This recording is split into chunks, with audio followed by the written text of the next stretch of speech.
அல்லாஹுவின் நல்லடியார்களே, நபிகள் நாயகம் ஸல்லல்லாஹு அலைஹி வஸல்லம் அவர்கள்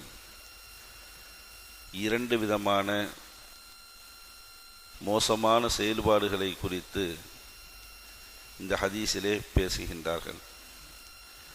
அந்த இரண்டு செயல்பாடுகள் செயல் விஷயத்திலே நீங்கள் அல்லாஹுவை அஞ்சிக் கொள்ளுங்கள் என்ற அந்த ஆன்மீக புத்துணர்ச்சியையும் நமக்கு இந்த ஹதீஸின் வழியாக நமக்கு கற்றுத்தருகின்றார்கள். அதனால் ஏற்படக்கூடிய விளைவுகளையும் நமக்கு ஹதீஸின் வழியாக நமக்கு சொல்லித்தர்றாங்க.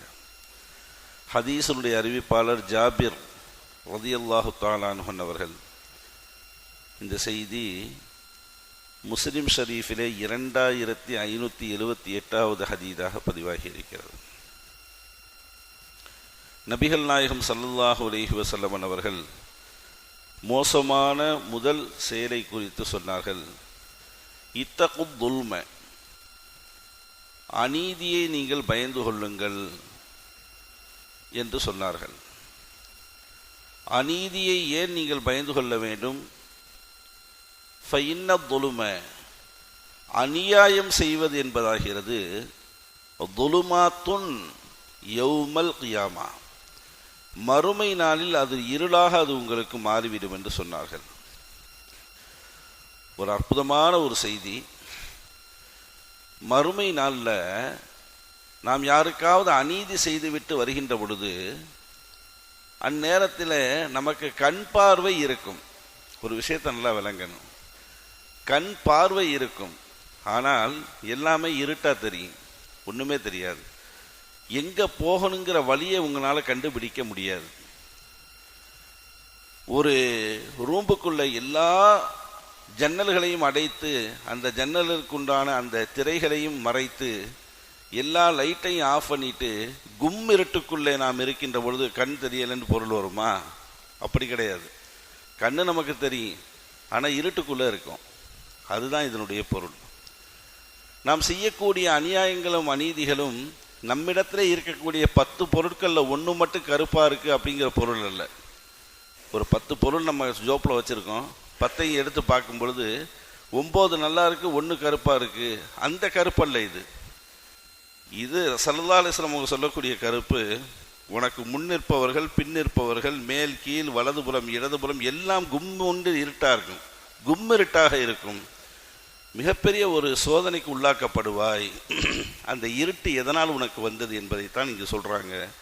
உலகத்திலே நீ செய்த அநீதி, சொல்லால் செய்த அநீதி, செயலால் செய்த அநீதி, கொடுக்கல் வாங்கலால் செய்த அநீதி, அபகரிப்பால் செய்த அநீதி, இப்படி அநீதிகளில் எத்தனை ரகங்கள் இருக்கிறதோ, அநியாயங்கள் இருக்கிறதோ, அத்துணை அநியாயங்களையும் நீ செய்துவிட்டு மறுமையில் வருகின்ற பொழுது அது அனைத்தும் சேர்ந்து உன்னுடைய மற்ற அமல்களையும் இருட்டாக்கிவிடும், உன்னுடைய பார்வையை மங்கச் செய்துவிடும்.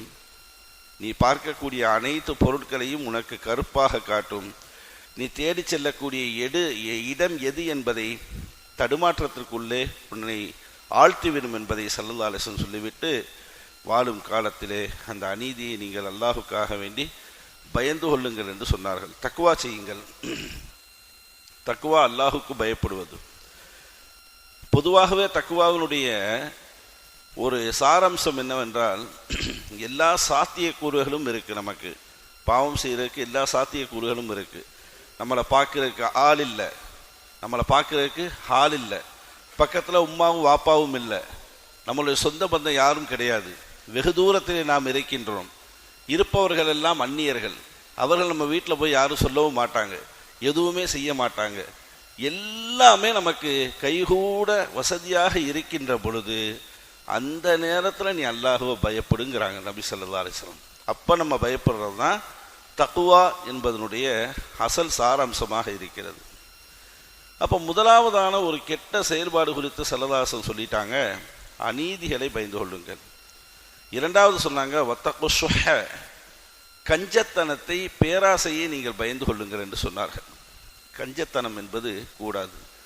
சிக்கனம் என்பது வேற, கஞ்சத்தனம் என்பது வேற. கஞ்சத்தனம் தன்னிடத்தில் இருக்கக்கூடிய அந்த செலவினத்திற்குண்டான அந்த பணத்தை அவன் கையை விட்டு எடுக்கவே மாட்டான். அவ்வளவு மோசமான ஒரு செயலை செலவழிக்கும் விஷயத்திலே காட்டுவான். அது கஞ்சன். சிக்கனம் என்பது நல்ல முறையில் குடும்பத்தை பார்த்து கொள்வது, எல்லாம் பண்ணுவது. அளவுக்கு அதிகமாக ஆசைப்படுவது, அளவுக்கு அதிகமாக ஆசைப்படாமல் இருப்பது சிக்கனம் என்பது. இது பேராசை என்ற அந்த லிஸ்ட்டில் வரும். வீட்டில் ஒரு ஃப்ரிட்ஜு நல்லா தான் ஓடிட்டு இருக்கு, வேணும்டே போய் டபுள் டோர் ஃப்ரிட்ஜை போய் வாங்கிட்டு வர்றது. ஃப்ரிட்ஜு தான் நல்லா ஓடுது, கெட்டு போகலையே. வீட்டில் ஒரு வாஷிங் மிஷின் நல்லா இருக்கு, 5-6 பட்டு சேலை நல்லா இருக்கு, மேலும் போய் ஒரு 5 பட்டு சேலையை வாங்கிட்டு வர்றது. இந்த மாதிரி இதுதான் அளவு கடந்த பேராசை. இந்த பேராசையை ரசூலுல்லாஹி ஸல்லல்லாஹு அலைஹி வஸல்லம் நீங்கள் அஞ்சிக் கொள்ளுங்கள் என்று சொன்னார்கள். அதேபோல் கஞ்சத்தனத்தையும் நீங்கள் அஞ்சிக் கொள்ளுங்கள் என்று சொன்னார்கள். இது என்ன நடந்துச்சு அப்படிங்கிறத சொல்றாங்க. ஃபைன்ன ஷுஹ, இந்த கஞ்சத்தனம் பேராசை என்பதாகிறது அஹ்லக மன்கான கபலக்கும், உங்களுக்கு முன்னாடி உள்ளவர்களை அழித்து நாசமாக்கியது இந்த இரண்டும் தான் என்று சொன்னார்கள் நபிகள் நாயகம் ஸல்லல்லாஹு அலைஹி வஸல்லம். நமக்கு முன்னால் வாழ்ந்த சமூகத்தில் அழிந்ததற்குண்டான மிக முக்கியமான காரணங்களே அதுதான். எப்படி? ஹமலஹும் அலா அன் சஃபகு திமாஅஹும், அவர்களுடைய இரத்தத்தை ஓட்டி சண்டை போட்டு கொலை செய்வதற்கு இது காரணமாக அமைந்தது என்று சொன்னார்கள். அடுத்து சொன்னார்கள் வஸ்தஹல்லு மஹாரிமஹும், அல்லாஹ் எதையெல்லாம் தடுத்தானோ அதையெல்லாம் அவர்கள் ஆகுமாக்கி கொண்டார்கள். எதையெல்லாம் ஆகுமாக்கினானோ அல்லாஹ் அதையெல்லாம் அவர்கள் தடுத்து கொண்டார்கள் என்று நபி ஸல்லல்லாஹு அலைஹி வஸல்லம் சொல்லிவிட்டு, இது தூண்டுதலாக இது அமைந்தது. இந்த பேராசையும் கஞ்சத்தனமும் இவைகளை நீங்கள் பயந்து கொள்ளுங்கள். அல்லாஹ் ஜல்லஷானஹு தஆலா யூதர்களுக்கு சொன்னான், சனிக்கிழமை நீங்கள் மீன் பிடிக்க போகாதீங்கன்னு சொன்னான். சனிக்கிழமை நீங்கள் மீன் பிடிக்க போகாதீங்க சொல்லிட்டு அல்லாஹ்வினுடைய ஸ்லேடையை பாருங்க, அவனுடைய விளையாட்டை பாருங்க. சனிக்கிழமை மட்டும் கடலில் நிறைய மீன் அவங்க கண்ணுக்கு காட்டுவான். எப்படி? சனிக்கிழமை நிறைய மீன்களை அல்லாஹ் கண்ணுக்கு காட்டுவான். இப்போ உதாரணத்துக்கு நம்மளுடைய உதாரணத்துக்கு சொல்கிறதா இருந்தால் எப்படி அப்படின்னா, அதாவது பெருநாள் சீசன், தீபாவளி சீசன், அப்புறம் இந்த மாதிரி வரிசையாக விசேஷங்களுக்கு வருதா இல்லையா? ஒரு உதாரணத்துக்கு சொல்கிறேன். அந்த சீசனில் மட்டும் நீங்கள் கடையை அடைங்க அப்படின்னு நல்லா சொன்னால் நமக்கு எப்படி இருக்கும் இல்லையா? அது மாதிரி அப்போ அந்த நேரத்தில் மீன்களை அளவுக்கு அதிகமாக அவங்க கண்ணில் காட்டினான். யூதர்களை சோதிப்பதற்காக வேண்டி, இவன் எப்படி நிலைப்பாட்டில் இருக்கான், அல்லாஹ்வுக்கு தெரியும் அவனுங்களை பற்றி, எப்படி நிலைப்பாட்டில் இருக்கான் அப்படிங்கிறதுக்காக வேண்டி. ஆனால் அவர்கள் வரம்பு மீறி சென்று அவர்கள் என்ன செஞ்சாங்க? அந்த மீன்களை பிடிச்சாங்க. அல்லாஹ் ஜல்லஷானஹு தஆலா அவர்களுக்கு உண்டான தண்டனைகளை கொடுத்தான் என்பதாக நம்ம பார்க்கிறோம். அதே போன்று சுவனத்து உணவு கேட்டவர்கள் சுவனத்து உணவு கேட்டார்கள். அல்லாஹ் சுவனத்திலிருந்து மண்ணு செல்வா உணவை இறக்கினான். அது அவர்களுக்கு பிடிக்கவில்லை என்பதாக அதை உதாசீனப்படுத்திவிட்டு அவர்களுடைய அந்த அல்லாஹுக்கு செய்ய வேண்டிய அந்த காரியங்களை சரியாக செய்யாமல் முரணாக நடந்தாங்க. கொடுத்தான் என்பதை நாம் பார்க்கின்றோம்.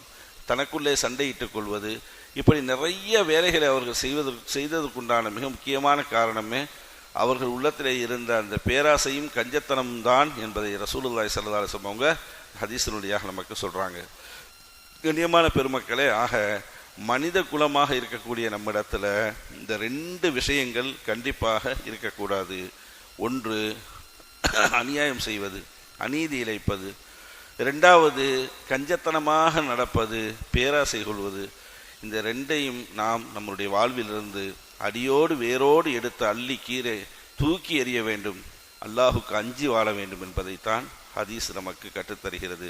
எல்லாம் வல்ல ரப்பல் ஆலமீன் எந்தெந்த காரியங்களை எல்லாம் நமக்கு நபி ஸல்லல்லாஹு அலைஹி வஸல்லம் தடுத்தார்களோ அதை விட்டும் தவிர்ந்து வாழக்கூடிய நல்ல முஃமினீன்களாக அல்லாஹ் நம் எல்லோரையும் ஆக்கி அருள் புரிவான்.